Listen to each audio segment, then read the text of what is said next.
Good morning. Today I shall teach you determiners part.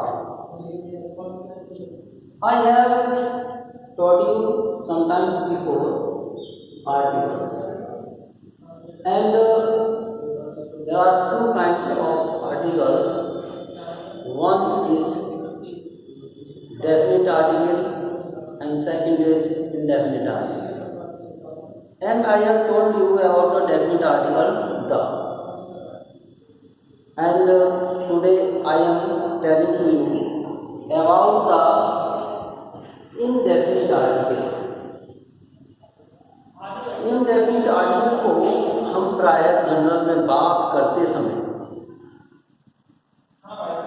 और एक indefinite वे से कार्य कर रहे हैं तब इनका प्रयोग होता है, और वो भी काउंटेबल थिंग्स के साथ। तो फर्स्ट नियम आपका ये है कि नियम के आधार पर देखेंगे जरा, he is a European, this is a idea. अब क्या है कि जब हम ए और एन का प्रयोग करते हैं तो सिंपली ये बताया जाता है कि जो आपके वॉवल्स हैं ए, ई, आई, ओ, यू, इनके आगे हम एन का प्रयोग करें, और इसके अलावा जो कॉन्सोनेंट्स हैं उनके आगे ए का प्रयोग करें और इनके आगे एन का प्रयोग करें। यानी वॉवल्स हैं उनके आगे एन का प्रयोग, जो वॉवल्स नहीं कॉन्सोनेंट्स हैं उनके आगे ए का प्रयोग। अब क्या है इसमें, मैं आपको बता रहा हूँ कि क्यों किया गया है। हमेशा ध्यान रखिए कि आपकी हिंदी में जो अ से लेकर अंग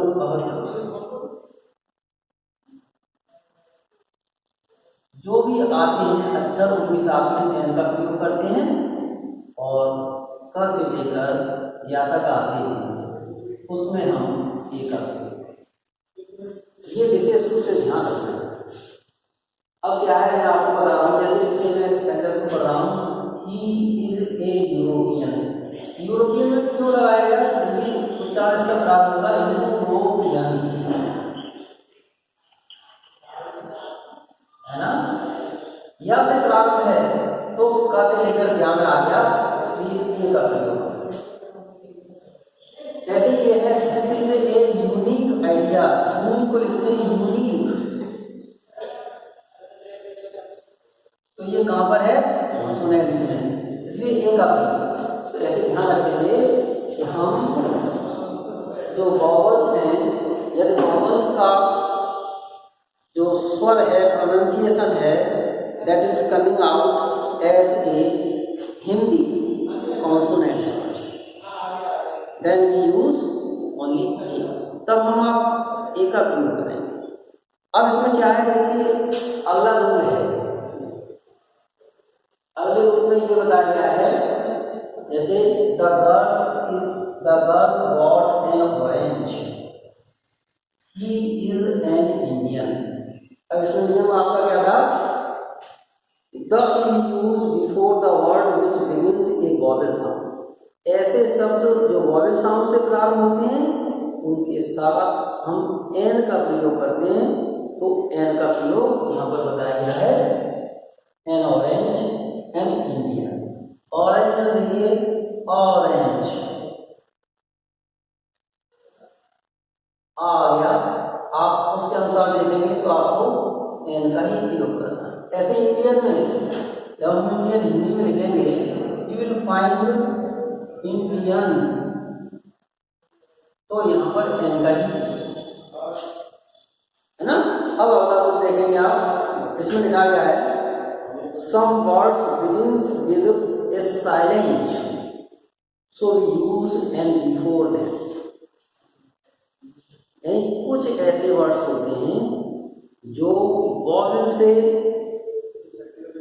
प्रारंभ होते हैं या कॉन्सोनेंट से प्रारंभ होते हैं, लेकिन क्या है, उनमें शुरुआत का जो शब्द है वो साइलेंट होता है, लेकिन उसका उच्चारण नहीं किया जाता है। तो उस समय हम उसके साथ में एन का प्रयोग करें। जैसे ये आपके सामने एग्जाम्पल है, third, he is an honest man. अब क्या है ऑनेस्ट को जब हम हिंदी में लिखते हैं तो ऑनेस्ट है ना, तो ये साइलेंट है ऑनेस्ट को बोलते हैं इसे ऑनेस्ट। ऐसे यहाँ पर देखिए वह एक ईमानदार व्यक्ति है। अगला है he is an heir to the throne। इसे heir नहीं बोलते हैं heir, तो heir बोलते हैं तो वह सिंहासन का उत्तराधिकारी है। तो यहाँ पर heir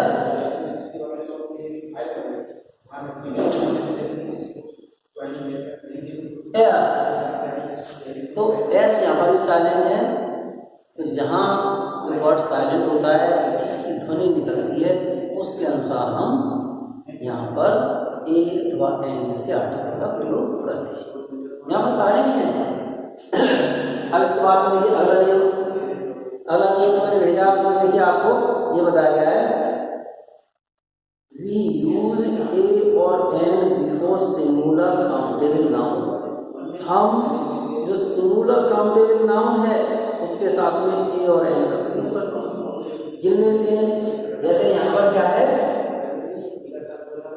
Kolkata is a big city, the dog is an animal.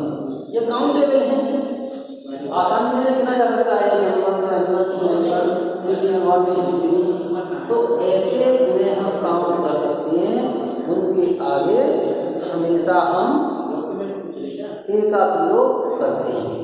अब आगे क्या है, ए और एन का अलग अलग, यानी यहाँ जैसा इसका उच्चारण निकलता है, क्योंकि इसमें देखिए एनिमल है तो एनिमल का उच्चारण ए से निकल रहा है एनिमल,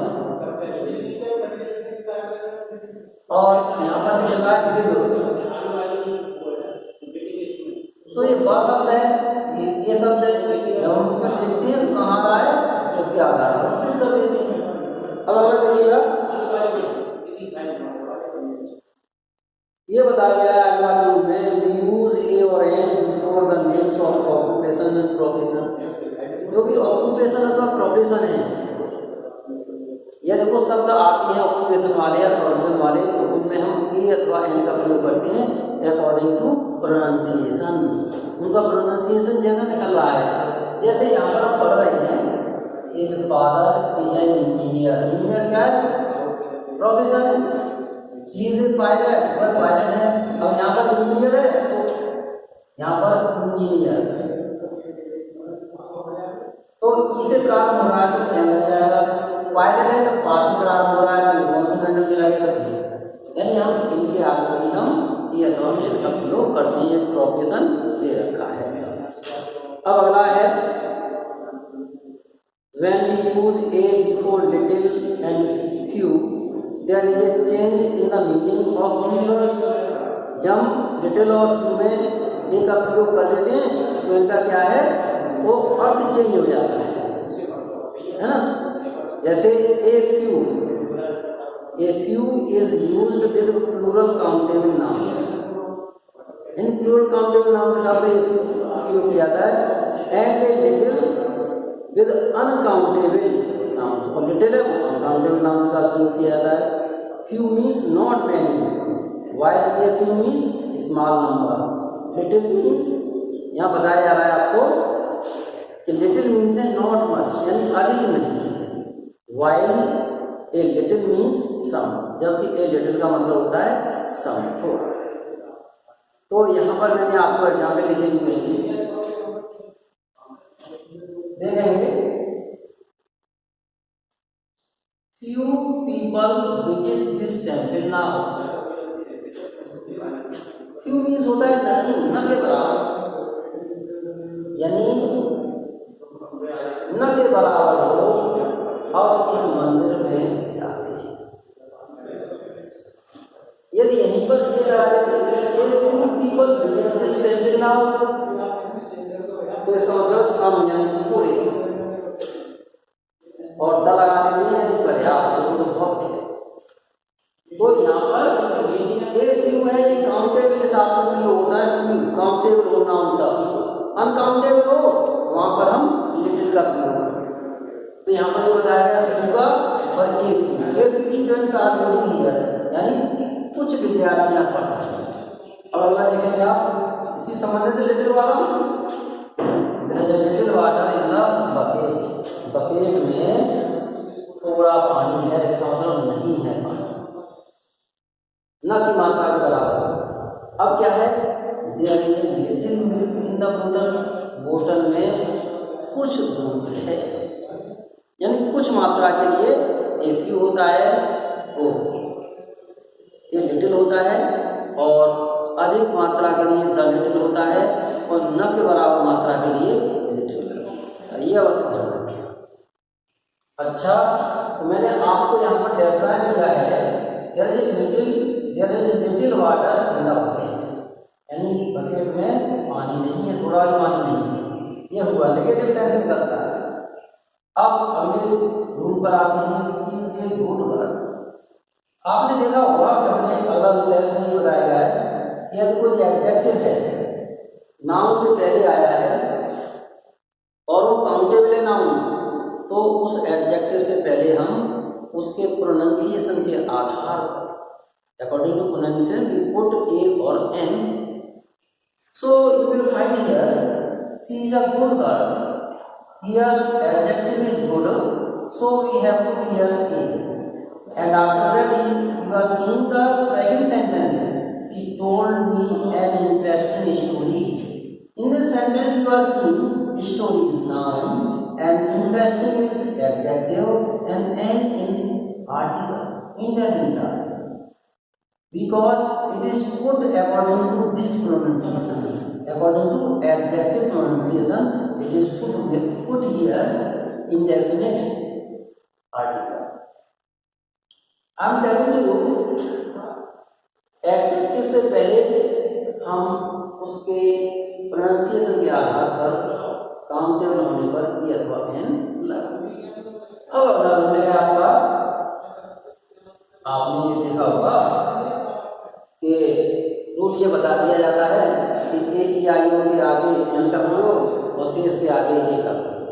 तो ऐसा नहीं है, जब हम कोई पोस्ट वगैरह आती है और शॉर्ट में आती है, बीच में, we are describing any post और एनी शॉर्ट प्लेसेस और other things in short and we are writing the capital letters by full stopping showing, then we put according to pronunciation put a और an, हम उसके अनुसार ए और N रखते हैं।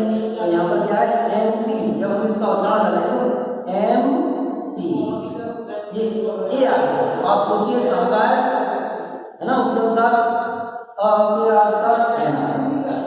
N R आई, N आया, तो यहाँ पर इस प्रकार, तो ये ध्यान रखें कि शॉर्ट फॉर्म दे रखी है and we are using a और एन, हम वहाँ पर ए और एन प्रयोग कर रहे हैं, then we should alert which type of pronunciation is producing that short form.